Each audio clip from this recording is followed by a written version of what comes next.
Buat warga 58% tetap semangat ya cari duitnya. Ini ada hadiah dari Erlangga. PPN akan naik dari 11% ke 12%. Kita lihat masyarakat Indonesia sudah menjatuhkan pilihan, bahwa pilihannya adalah keberlanjutan. Tentu kalau keberlanjutan, berbagai program yang dicanangkan pemerintah akan dilanjutkan, termasuk dalam kebijakan PPN. Bikin ngakak, gengs. Emang boleh sejujur itu ya? Apa kata Erlangga tadi, gengs? Karena pilihan keberlanjutan, maka program penaikan PPN menjadi 12% pada 2025 dilanjutkan.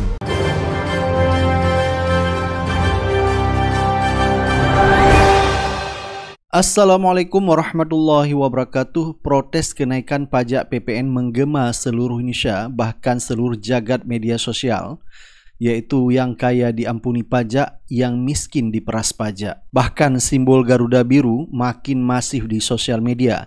Seruan tolak PPN 12% mirip peringatan darurat. Memang faktanya kita lihat bahwa negara Indonesia ini lagi gawat darurat. Bahkan ya, Sri Mulyani mengatakan kenaikan pajak PPN 12% untuk memastikan kesehatan APBN. Artinya, APBN Indonesia ini lagi ada masalah. Sehingga kita tetap bisa, bukannya membabi buta, tapi APBN memang harus terus dijaga kesehatannya. Namun pada saat yang lain, APBN itu harus berfungsi dan mampu merespon seperti yang kita lihat dalam episode-episode seperti waktu Global Financial Crisis, waktu terjadinya pandemi, itu kita gunakan APBN. Bahkan ya, sebelum Prabowo dilantik, APBN Indonesia sudah defisit mencapai 600 triliun lebih. Pemerintah mencari jalan cepat untuk memastikan kesehatan APBN baik-baik saja, yaitu dengan menaikkan pajak PPN 12%, yaitu jalur cepat dengan memalakin rakyat atau memeras rakyat. Bahkan mereka yang kelas menengah ke atas diberi pengampunan pajak atau tax amnesty, dan ini sudah dikondisikan oleh DPR. Harga pusing gegara PPN 12%, orang kaya malah bisa dapat ampunan pajak. Pemerintah dan DPR sepakat RUU pengampunan pajak atau tax amnesty masuk prolegnas prioritas 2025. Dengan adanya kebijakan ini, orang yang berutang pajak bisa tak kena sanksi dengan cara mengungkap harta dan bayar tebusan. Katanya, pembahasan RUU tentang perubahan atas UU nomor 11 tahun 2016 tentang pengampunan pajak itu pun mendadak. RUU pengampunan pajak dirapatkan malam-malam Senin 18 November lalu. Awalnya disarankan jadi RUU usulan Badan Legislasi. Pas pembahasan, Komisi 11 lalu minta RUU ini diprioritaskan sah tahun depan atau masuk prolegnas. Sehingga RUU pengampunan pajak jadi usulan Komisi 11. Jika disetujui di rapat paripurna, maka draft sekaligus naskah akademi RUU ini akan disiapkan Komisi 11. Sebelumnya, program teks amnesti jilid 1 berlangsung pada 28 Juni 2016 sampai 31 Desember 2016. Sementara program jilid 2 atau program pengungkapan sukarela berlangsung pada 1 Januari 2022 sampai 30 Juni 2022. Ketua Komisi 11 DPR Misbakun bilang, wajib pajak memang dibina agar tetap patuh. Tapi perlu ada solusi untuk masalah pajak di masa lalu. Jangan sampai orang menghindar terus dari pajak, tapi tidak ada jalan keluar untuk mengampuni, katanya. Pasal 7 ayat 1B bahwa di 1 Januari 2025 itu PPN akan dinaikkan 12%. Apakah ini akan tidak semakin memukul daya beli masyarakat kita? Tolong ini bisa dipikirkan ulang pimpinan, sehingga PPN tidak naik. Kalau menaikkan tarif pajak di saat situasi ekonomi kurang bagus, itu pilihan yang paling akhir. Bahkan Kementerian Keuangan mengatakan PPN 12% disebut bentuk partisipasi rakyat danai program Presiden Prabowo. Dan ini sudah pernah juga disampaikan oleh Gibran di debat Pilpres 2024 kemarin yang mengatakan akan menaikkan rasio pajak. Jadi inilah hasil dari keberlanjutan. Apa PR kita ke depan? PR kita ke depan harus bisa menambah penerimaan negara. Untuk itu, kami dari Paslon 2 akan membentuk lembaga Badan Penerimaan Negara yang dikomandoi langsung oleh Presiden. Sehingga nanti ketika berkoordinasi dengan kementerian-kementerian ini bisa lebih luas. Dan sekali lagi kita ingin menaikkan rasio pajak sehingga penerimaan negara nanti bisa kita gunakan untuk pendidikan, untuk kesehatan, dan lain-lain. Terima kasih. Baik, tanpa banyak basa-basi, langsung saja kita dengar ya beberapa komentar dari netizen yang melakukan protes terhadap kenaikan pajak PPN 12%. Pajak naik jadi 12%. Oke, jadi kalau lo beli barang 10 juta, lo tadinya harusnya bayar pajak 1,1 juta. Jadinya lo bayar 1.200.000. 1.100.000 ke 1.200.000 naik 100.000. 100.000 itu 9,09% lebih tinggi dari pajak yang lo bayar sebelumnya, 1,1 juta. Itulah kenapa kesannya kecil nih 11 ke 12 1%, tapi aslinya kenaikannya itu adalah 9%. Gede. Itu yang pertama. Yang kedua, buat lo yang mikir kenapa Sri Mulyani itu kok jadi gini ya gitu. Kenapa kemaruk banget gitu. Nah, gue tanya balik sama lo. Lo ada nggak temen, kenalan, keluarga yang kelilit utang? Nah, itu dia. Orang yang kelilit utang akan kalap, akan gelap mata, semuanya disenggol, bingung. Pokoknya gimana caranya biar dapat duit cepet buat nutup lubangnya. Kalau udah begitu, persetan majakin orang kaya, persetan tax ratio. Karena susah dan lama. Dia butuh cepet nih. Mending nyerang masyarakat menengah ke bawah gitu. Karena kita nggak punya pilihan selain nurut. Nah, easy fast money. Ya gitulah orang kelilit utang. Nggak Mulyono, nggak Mulyani, sama aja semua. Ini gue kan jarang protes perkara pemerintah nih akhir-akhir ini. Terus gue ngeliat berita ini, PPN bakal naik jadi 12% di tahun 2025. Terus lu pada kaum menang mending, kaum-kaum yang pendapatannya tetap segitu-segitu aja ngeliat berita ini biasa aja gitu. Naik 1% doang gak apa-apa. 1% tuh banyak anjir. Itu bisa jadi laba kalau orang bisnis. Aduh, Singapura aja 9% lo tahu. Australia 10%. Negara-negara maju tuh. Ini negara berkembang, banyak utang, korupsi di mana-mana. PPN-nya naik 12%. Paling tinggi di ASEAN. Mantap. Nah, sekarang pertanyaannya adalah kenapa harus naik 12%? Nah, pemerintah bilangnya ini itu untuk menstabilkan ekonomi negara.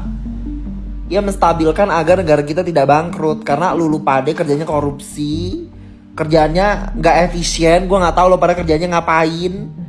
Belum lagi ditambah tuh jumlah menteri itu kan, ketahuan kan. Negara nggak ada pendapatan, jumlah menterinya ditambah. Mau nggak mau nih buat ngegaji menteri-menteri yang ditambah itu ya udah naikin aja pajak rakyat 1% aja gitu. 1% tuh gede loh pak kalau dijumlahin. Nih sekarang gini aja deh. Sekarang gue tanya kalau lu pada ya.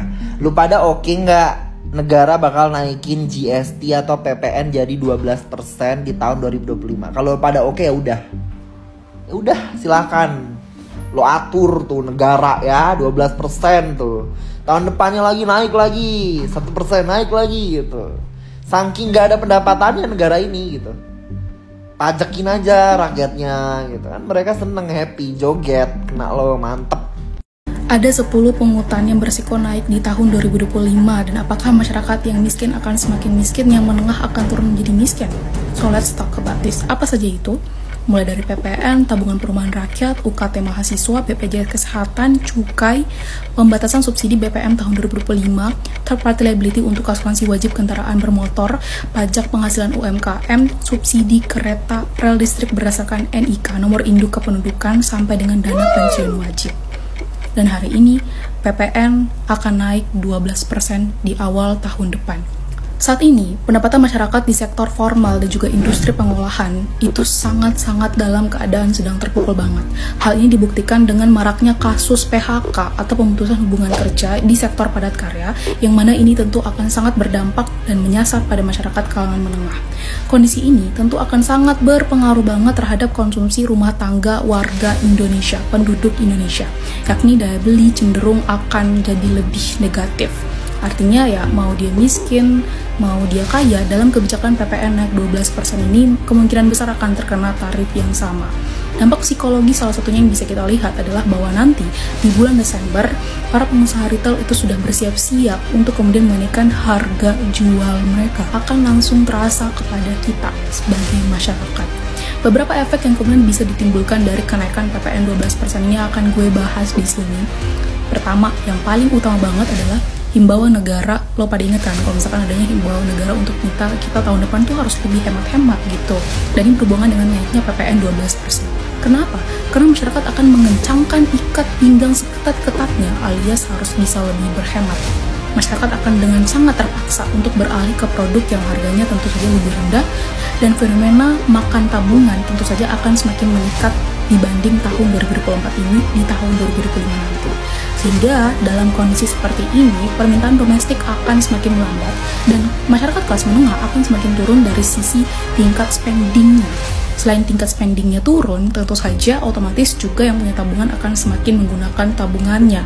Dan lo pada semua udah bisa ngebayangin dampak PPN naik 12% ini di tahun depan seperti apa. Padahal kan kita sama-sama tahu ya, kalau misalkan daya beli masyarakat adalah pendorong utama dalam hal pertumbuhan ekonomi Indonesia. Dengan kontribusi konsumsi rumah tangga itu mencapai 57% dari total PDB. Dan kita tentunya akan sangat khawatir jika terjadi penurunan daya beli. Karena apa? Karena ini tentu saja akan menghambat target pemerintah untuk kemudian mencapai pertumbuhan ekonomi sebesar 8%. Sebagai negara hukum pasti perubahan kebijakannya melalui perubahan hukum. Dan kalau misalkan kita menanti dengan revisi undang-undang, itu akan sangat memakan waktu lama. Dan tentu saja di sini kita akan sangat berharap terhadap kepala negara dan juga kepala pemerintahan, siapa lagi kalau bukan presiden, yang mana presiden punya wewenang untuk kemudian membuat atau mengeluarkan menerbitkan perpu dalam waktu yang cukup sangat kilat dengan kegentingan yang sangat memaksa terhadap bagaimana nantinya kondisi masyarakat di tahun depan. Jadi setidaknya semua dampak buruk tadi tidak akan terjadi tahun depan karena adanya keseimbangan antara naiknya PPN dan juga kondisi sosial ekonomi masyarakat Indonesia nantinya. Kalian ngerasa nggak sih kalau kita ini seperti dijajah oleh bangsa sendiri? Hidup di Indonesia seperti numpang di negara orang. Bagaimana enggak? Tahun depan rencananya pemerintah mau menaikkan PPN atau pajak 12%. Gila kan? Padahal negara kita ini kan kaya raya, sumber daya alam melimpah di mana-mana. Itu yang harusnya dimaksimalkan. Pemerintah harusnya kreatif, tegas. Jangan menyerahkan sumber daya alam kepada asing maupun asong. Harusnya dikelola oleh negara, kan itu milik rakyat. Haram hukumnya diserahkan kepada asing maupun asong. Kalau sumber daya alam dikelola dengan baik, kita nggak perlu bayar pajak. Sekarang persoalannya pemerintah mau nggak mengambil itu dari asing dan asong yang selama ini banyak mengeruk kekayaan alam Indonesia. Kalau lagi menderita kayak gini guys ya, kangen rasanya kita kembali ke zamannya Khalifah Umar bin Abdul Aziz, di mana pada masa beliau itu hanya 2 tahun menjabat beliau jadi khalifah di masa Abbasiyah itu, tidak ada orang yang miskin guys, nggak ada orang yang menerima zakat. Artinya kan banyak orang yang tidak miskin. Masyarakat khilafah waktu itu tidak miskin. Ya semoga masa itu akan kembali lagi ketika kita mau menerapkan sistem Islam. Ini bukan soal anak Abah atau Ternak Mulyono atau Prabowo, Anies, Ganjar, siapapun pilihan kalian pas Pilpres kemarin. Menurut gue kita semua harus kompak dan sehati untuk berisik soal kenaikan PPN jadi 12%. Karena rencana kenaikan tarif PPN jadi 12% ini memang sudah diatur dalam Undang-Undang Nomor 7 Tahun 2021. Perlu kalian tahu loh guys, kalau kenaikan PPN jadi 12% ini, itu berarti Indonesia jadi negara kedua terbesar dengan PPN yang sangat tinggi dibanding negara ASEAN lainnya. Bahkan Malaysia aja pajak pelayanannya cuma 6% loh, dibanding Singapura juga yang cuma 9%. Kenapa ya pemerintah tiba-tiba mau naikin tarif PPN jadi 12%? Menurut Kementerian Keuangan Sri Mulyani, kenaikan pajak jadi 12% ini karena supaya bisa menutup kekurangan APBN. Mulyani juga menyebut kenaikan PPN sebanyak 12% ini dengan membandingkan PPN negara Eropa seperti Swedia yang sampai 25% dan Hungaria yang sampai 27%. Tapi kalau membandingin soal PPN, harusnya juga kita bisa bandingin dong soal transportasi publik, fasilitas kesehatan, fasilitas umum, dan juga penyetaraan pendidikan di negara Eropa dan Indonesia ini kan masih jauh ya. Menurut Lembaga Penelitian Fakultas Ekonomi dan Bisnis Universitas Indonesia, banyak sekali pihak yang akan dirugikan jika PPN naik jadi 12%. Mau itu kamu ibu rumah tangga, pekerja, pemilik bisnis, siapapun itu warga Indonesia banyak yang dirugikan. Mereka menyebut PPN naik jadi 12% ini dapat meningkatkan tekanan inflasi, dapat juga memperburuk tingkat kemiskinan dan memperlebar kesenjangan sosial karena PPN 12% ini justru mendorong lebih banyak orang ke bawah garis kemiskinan. Nah, perlu diingat juga dulu PPN kita cuma 10%. Lalu di tahun 2021 PPN naik jadi 11%. Dan di tahun 2025 nanti rencananya bakal naik jadi 12%. Menurut kalian gimana? Apakah masyarakat Indonesia bakal menyanggupi dengan PPN 12% ini? Atau menurut kalian PPN 12% ini justru bagus untuk menutup kekurangan APBN sesuai yang disebut Menteri Keuangan Sri Mulyani? Komen. Pajak resmi naik mulai Januari 2025. Di tengah perekonomian masyarakat Indonesia sedang tidak baik-baik saja. Angka pengangguran tinggi. PHK di mana-mana, barang-barang pada naik semua, mencari kerja juga susah. Ini benar-benar di luar nalar, guys. Tapi herannya, tunjangan para pejabat dinaikkan. Tunjangan pensiun mantan para pejabat dinaikkan. Ini nggak adil loh, guys. Pajak yang semula 11% menjadi 12%, naik sebesar 1%. Memang terlihat kecil, tapi kalian jangan terkecoh, guys. Kita jangan terkecoh, ini hanya teori. Secara praktek beda lagi. Kenaikan bisa mencapai 10%. Coba kita lihat. Sebagai contoh, harga barang 100.000 itu nggak mungkin naik menjadi 101.000. Ya. Minimal itu 110.000.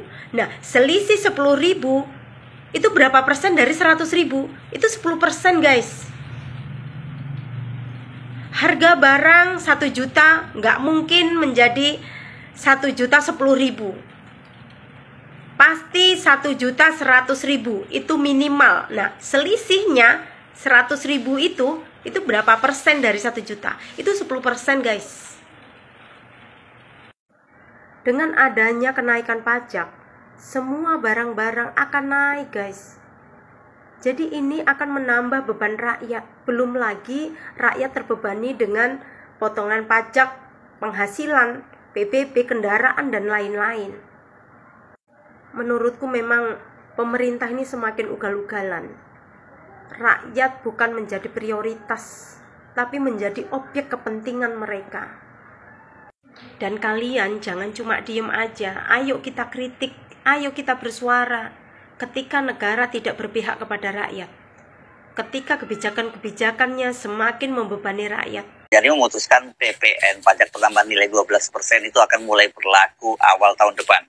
Reaksinya luar biasa, di jutaan buruh itu akan mogok kerja, pengusaha juga khawatir bakal terjadi PHK. Dan ini juga bahwa LPM UI, lembaga yang memiliki masalah-masalah ekonomi dan rakyat ini memprediksi bahwa rakyat miskin itu akan tambah miskin lagi. Ya, ada gium bahwa pajak itu adalah cara biadab untuk mempertahankan peradaban. Artinya memang supaya kehidupan bisa berlanjut, maka pemerintah mengambil pajak dan rakyat yang secara sukarela membayar pajak mengerti fungsi dari pajak itu, akibatnya, manfaatnya itu. Tentu yang paling penting adalah beban yang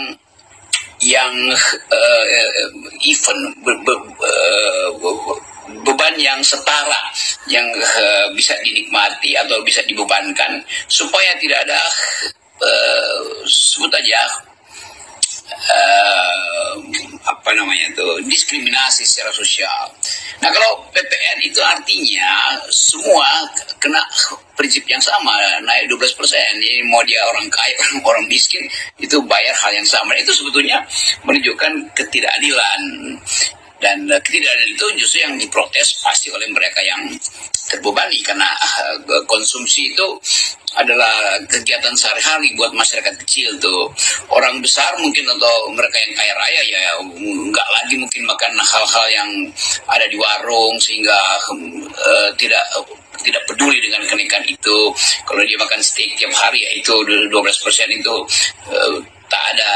tidak akan membebankan daya beli mereka. Tapi buat rakyat yang makan sambal teri, tempe, tahu, atau belanja di warung-warung itu merasa keberatan. Apalagi buruh yang memang sedang ditekan oleh berbagai macam beban hidup, dan angka PHK terus berlanjut, deindustrialisasi jalan terus. Jadi sebetulnya kondisi ekonomi kita secara rasional tidak mendukung kenaikan pajak 12% itu. Walaupun argumen dari pemerintah ya ini karena udah ada undang-undang, ya tentu saja karena ada undang-undang maka dia beri naikkan. Tapi undang-undang itu kan harusnya fleksibel. Undang-undang pajak itu di mana-mana dia fleksibel. Kalau dia lihat ada potensi dia naikin, kalau dia tidak ada potensi jangan naikin dong. Itu dasarnya itu. Dan pajak itu sifatnya memaksa memang, tetapi dia ada klausul bahwa kalau saya tidak bisa bayar ya jangan paksa dong, kan itu dasarnya kan. Jadi penghargaan terhadap dignity orang itu juga harus dimengerti oleh pemerintah, jangan dipukul rata tuh. Jadi saya kira class action yang sedang berlangsung itu, petisi untuk sama-sama menolak pajak PPN itu ada dasar sosial dan ada dasar ideologinya. Selain membebani, ini kan penolakan terhadap kenaikan PPN 12% ini kan juga karena ini muncul banyak pertanyaan dari rakyat ini, mau dikemanakan pajak mereka itu. Kan biasanya pajak itu harusnya kembali ke pembayar pajak dengan berbagai fasilitas yang disediakan oleh pemerintah gitu. Tapi banyak yang mencurigai ini kan cara pemerintah memeras rakyat untuk membayar utang, dan utang ini kan gila-gilaan di era pemerintahnya Jokowi.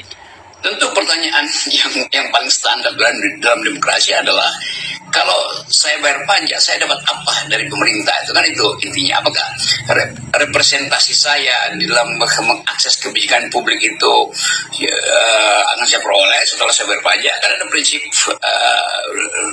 no taxation without representation. Nah sekarang kita lagi menunggu apa benar mereka yang diangkat sebagai pejabat publik, bupati atau dalam pilkada nanti, atau anggota DPR yang sudah terpilih nanti itu bisa mewakili keresahan publik hari ini, kan itu pertanyaannya. Jadi siapa yang bisa mengucapkan protes pada pemerintah? Ya pasti wakil rakyatnya kan. Tapi kalau wakil rakyat itu sebagian besar dikuasai oleh faksi pemerintah di DPR, di Dewan Perwakilan, ya tentu ini nggak akan didengar. Karena itu aktivitas semacam petisi atau gerakan untuk menentang PPN 12% itu real gerakan demokrasi akar bawah kan. Begitu cara kita melihatnya tuh. Nah, kita mungkin merasa agak lega ketika mendengar Pak Prabowo berpidato bahwa demi rakyat saya akan bekerja habis-habisan. Demi rakyat maka anggaran negara itu harus juga di piring-piring rakyat.